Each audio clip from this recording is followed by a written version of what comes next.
So you guys will never guess. I mean, I teased it a little bit. We're doing the Epic Coop at the Epic Homestead, but we're not actually walking to the Epic Coop. We're walking to Jacques' Coop, because you know Jacques built his own coop. It is very impressive, but that's from I don't know anything about coops, and so Matt's gonna come through and give it that expert touch. Take a look at it. So Jacques, you and Katrina built this coop, really straight DIY, straight reclaimed. Yeah. Took a lot of time, but not a lot of materials. Right. And Matt's here from Carolina Coops. What's going on? And Matt's built and designed, I don't even know how many coops in your life, man. What's your hot take on this coop? Because have you seen a coop like this? I know I haven't. So I have not seen a coop like this, so I love that already. And I have such a huge appreciation for someone that's willing to recycle materials, not because of the cool recycling part, because I understand the challenges. How my business started is pulling lumber and whatever I could find out of a dumpster and figure out how to make it work, and that's when I found out I was happiest. And I also understand the challenges when it comes to designing a chicken coop. There is a domino effect I talk about all the time. Where do you want your egg hutch? Okay, you pick that spot, but then that can affect the pitch of the roof. Like right away, huge mistake when people are building a coop. They pitch the roof from their hen house into their run. Why in the world would you want to dump all that water in there? People do it all the time. So I love you got the roof pitched that way. And you got this raccoon bar. What do you think about that? It's the barricade bar. It's raccoon It proof. seems like way overkill. This isn't enough for your raccoons? We have, I'm we have scared. like a 4-foot raccoon. I've seen like a is in bear. our yard, fairly. Okay, so you need a litter board. Yeah, we need Okay, something. but that's working. So, well, no, these are your deep We litter did doors. Yeah. Hell So yeah. we have 2 cleanups. Okay, We use okay, the you ready? star- We still rolling? Now, how old is this litter? We're at the point where we need to clean it. We're 6 months You in. think so? Well, Let me ask you, why do you think you need to clean it? timeline. What do you mean by timeline? People say 6 months. What? People tell me a lot of things. Let me tell you, I'm going to do the opposite. You do not need to clean that yet. No, stick your head in there. Okay, I'm going Tell me in. what Getting you a really- little Going in. thing. 6 months of chicken crap. I smell mostly fresh shavings. I smell mostly nothing.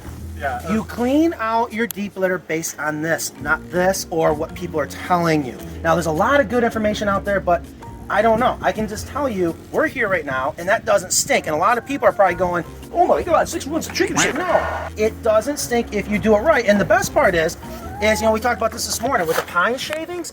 You're not supposed to be able to use it. Yes, is hemp better? Yes, it's more of a set and forget it system, but it still can work. So we're good? You can go another year. Wow. Guarantee it. Guarantee it. 'Cause think about it. Does it stink? No. So I think it stinks. I have a super got a sensitive nose, super so I'm sniffer. like chicken. Oh my God. Come Got a on. super sniffer. That smells amazing. I am not lying, right? No, I went in. It smells great. Dude, that smells great. That's what it's supposed to be. And here's the other thing that people need to know. This is healthier for your chickens.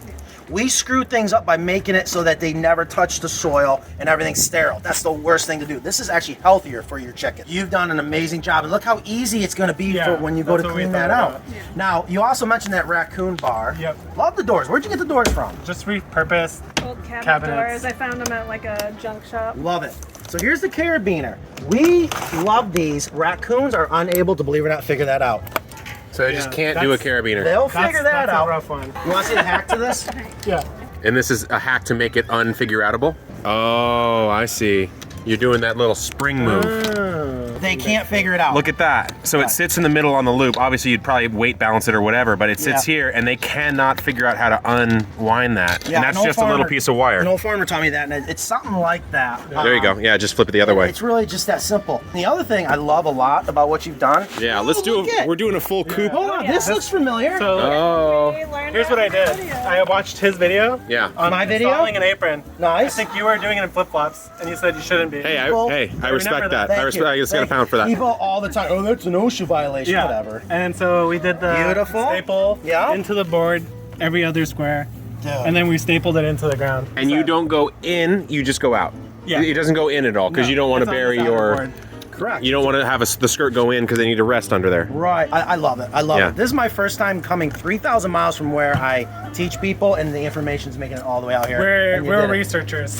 These guys both So- went deep. I mean, how many hours do you think you put in this coop, Jacques? I don't know. I didn't even track I it. probably put in like She did a lot of 40 reading. hours plus of 40, research yeah. before I Yeah. even started drawing it out. When you're an animal, and you're like, I'm gonna dig underneath. There's actually an example right there. Yeah. Oh, there you go. That's a good point. They're going to come all the way to here and then try to start digging down. They run into the apron immediately. They will not come out here and then make their way underneath. Now, here's the other thing. A lot of people are going to say, well, rats can get through that. That is true, but guess what?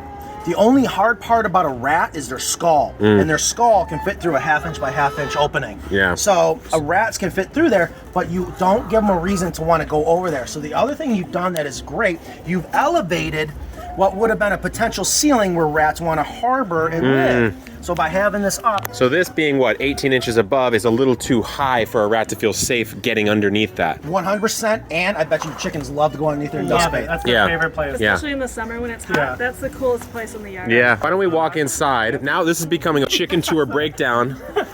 So let's go inside and let's see what we think Watch about the your indoor tail, run. this. Your buff is very sweet. Yeah. Chicken 101, when you hold her, always make sure the feet are hanging. Don't Oh, want them tucked or they will push off. Okay. Always let them hang, and they'll just love it. Look at this Yeah. is what makes buffs buffs. I mean, they're just so friendly. That's chirp Now, right we there. got a golden lace, Rhode Island, well summer, or partridge. That's Easter egg. Easter egg. This is oh yeah, there's the tuft. Sorry, I wasn't looking. I was just looking at the feathers. Yeah. Those cheek. there you go. Look at you. Okay, sorry. So we're taking a look at the egg box, I believe. So we didn't build this egg box. We took it from a free coop, and that's the only part of the coop we liked. But we want to rebuild it or replace it. Things to think about, and a lot of people learn this the hard way. It's very common to have this lift up roof style. Here's why I don't like it. Number one is everyone's like, well, I'm only gonna go get eggs when my chickens aren't in there. It doesn't happen, all right? You gotta go in here and get the eggs. If you already have a chicken in there laying an egg, you lift this up. They think it's a predator and they will hop out and get startled, versus like with our coop, we love the drop down door right here in the front. The other thing that happens, okay, and this is just the father and me, one of the best things about when we finish a chicken coop, whether it's for a family or at a school, first thing the kids do is they run right to there, and they can drop that door down and get to the eggs very quickly, instead of trying to come up here and look in here. The other thing is, well, obviously it probably hardly ever rains here. This can be a very difficult spot to make waterproof. Yes. Yeah, and you guys will see when we go over to the Epic Coop at my place, it is the drop down door, and then there's a little skirt or something, I don't know what the correct term is there, to flash over, yeah, exactly, so that it'll never go down this crack. It'll run over the top of this and drop off. Yep, this custom flashing we make for our coops, and that's why people love buying our egg hutches, because this is the most difficult part, probably of the entire coop to master. Yeah. But it's the overall design. You know, you got to think about, okay, where am I going to put my windows? Do I still have wood for a roost bar to catch? Yep, yep. You never want your roost bars lower than your egg hutches. Yeah, we made sure to do that. Yeah, you always want to make sure that's their tree branch. That's they want to go up there at night to sleep. Let's go inside. Let's take a little quick peek. All right, so then I got to ask a question. Yeah. Yeah. I don't know why this drives me nuts. Do your chickens use this? And they've used it at the start, but I think they're too big for it now. And we've been meaning to change it. Chickens should not want to swing because they don't want to be on something that's unstable. And I see chicken swings all the time, and I think that's the reason why it drives me crazy. So I always like to ask if they use it, because if they do, it's like, hey, great. This is interesting. Do they ever have problems going up into the chicken coop? No, No, they don't, but they get impatient, and a they lot of jump. times they come to here and then they hop down. And So that's normal. Here's why I ask. So many people out there are going to go, it's wrong to have a ramp come up and, oh, they're going to turn 90 degrees and they're not going to go into the hen house. Yes, they do. will. They do every night. God, people. So the reason why is because the door's there, so we didn't want to block the door, but we wanted to make sure it wasn't too steep. So we put extra steps and we lifted it up a little bit. One of my passions right now is getting all the farm animals to live with one another and not have problems like goats eating the chicken feed or whatever. And we've done it where on the outside of the runs or going into the hen house, you actually don't even need a ladder. If you saw the perch bar in front of our egg hutches, we put perch bars in front of the chicken opening where the chickens can jump up there to get into their hen house, but the goats can't, the dogs can't. Interesting. Yeah. I didn't think about that. And even on the outside of the run, so that the goats can't come into the run and eat the chicken feed. We just have, instead of the chicken door being down at the ground, we bring the chicken door up high, and the chickens just jump in and out like Okay, normal. cool. What happens when we look inside? It's just the roost bars. We got the roost bars. That's 2x4s. Looks like. Yeah. Take a peek in there, Matt. What do you see? It's excellent. I'll take it. So, I mean, well, here's why. A lot of people, again, here's where size does matter.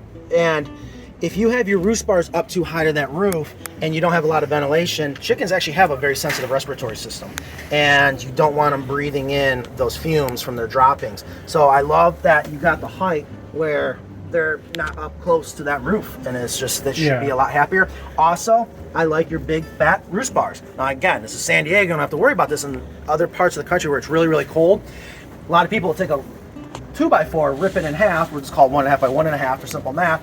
And in cold climates, chickens can't cover their feet. It's a way that they can get frostbite. Versus when you got a big fat bar, they can sit on and cover their feet and prevent frostbite. So I love that. Not that you have to worry about that here. Yeah. Okay, why don't we take a look at the outdoor zone and see what you think of this chicken orchard idea. We actually filmed a whole video on this. The logic being, we've definitely got some birds of prey. We've seen them. I've actually seen them eat smaller birds and lizards and mice and stuff. And with these guys out here, eventually, in let's call it 2 years or so, we'll have this sort of canopy of shade and fruit-producing trees. It's ideal. Oh. We call this companion planting. Yeah. You're going to provide shade. You said fruit trees? Yep. So when these fall, the chickens can eat it, and or, I know, I don't have anything for you. They'll come up and actually just start nipping away like they already have here. Yeah, look at that low quad. They really like the low quad leaf. Oh, yeah, exactly. look at that. So they are going to use it, but that's okay. That's what these are here for. And to me, that's so important, not just for the protection and the shade. They want to work. Give them something to do. And what a hell of a conversation piece. I mean, how many times you have friends that come over and then that's where it all starts. Well, that's what this is. Chilling. Think about this. People are going to come over and go, backyard chickens. I never thought about that before. And then you get to share what you have learned, and hopefully they're going to go home and be like, I think I can do this. And of course, that's when you're like, yeah, well, if you're not going to build your coop, call Carolina Coops. That's the important part. There you go. This is awesome. And I tell you, here's the other thing a lot of people don't realize, and I love to speak to the people that are maybe on the fence. Isn't it extremely therapeutic? See? It's also really easy. I'll say this, like, and you know, I don't have chickens yet, and I will soon, very soon, but I'll do that. I'll come over and I'll do that right there. And I'll pretend like I have a new child. And I don't act like that normally. And so I might be having some chicken therapy. When he came here and Chirp jumped up to him, you could see him melt. Oh yeah, I started crying, tears, internal tears, but I did. I felt them. Yeah. There's something about it that I want people to realize, because you're going to hear the bad things. No, this is why we're here doing what we're doing. We want to educate you and let you know you can go out and have fun building a coop, repurposing it. There's good information out there. And the chickens, as long as you've got the right setup, they're, in my opinion, the easiest pet that you can ever have that's going to poop out breakfast for you. So, Matt, Yes, sir. if you had to rate Jacques' build, Jacques and Katrina's build, out of 100, where are we going? Out of 100. Yeah, 0 to 100. Well, I need to explain a lot of things, We get it. because I can appreciate how hard it is. So I love it. I love it because I'm going to give it I'm going to say a 90. Oh, wow. Okay? That's I'm a gonna great say score. 90, and a lot of it is because I understand the difficulties of designing a coop that's going to work. Yeah. Most people fail. Okay? You've made it predator proof, and that's something people underestimate. You've got a good egg hatch. Whether or not you built it or not, you knew it's important. All right? And, okay, here's big. Look, see, I'm not lying. Okay? Oh, there love are this. real goosebumps. I'm sorry, I love this stuff. You were incorporating the deep litter system. Yeah. Okay, it does work. You said 6 months. It doesn't stink. All right. You got the predator apron. All around. You're an A student. You're pretty smart. So I'll say Katrina is the A student, and I'm the assistant. But I will say that actually a lot of the videos from Carolina Coops are what we used to learn how to do certain things. Love it. So the wealth of information is out there. Yeah. And also we're thinking about maybe taking some Carolina Coop elements and doing some add-ons here, because we're not married to our watering system, our feeders, so we might look into what you have too. Yeah, no, and we love that, and there's always room to grow. Yeah, You know, you're not absolutely. just done, even though when we sell a coop to someone, I always want to tell them, we want to get you the right size coop so that you don't ever have to add on to it, because people underestimate chicken math. Yeah. It is. I certainly did. Yeah. Yeah. But from there, from the chicken paraphernalia, the swings, Yeah. and the art, and the fodder trees, and there's just so much more room to just have fun and grow. Yeah. And especially when you have children too, they need to get out and get their hands dirty. Well, hey, Matt, thanks for coming around. Thanks for having me. and thanks. Excellent job. Excellent job. there you go. More coming in the chicken world at Epic Homesteading.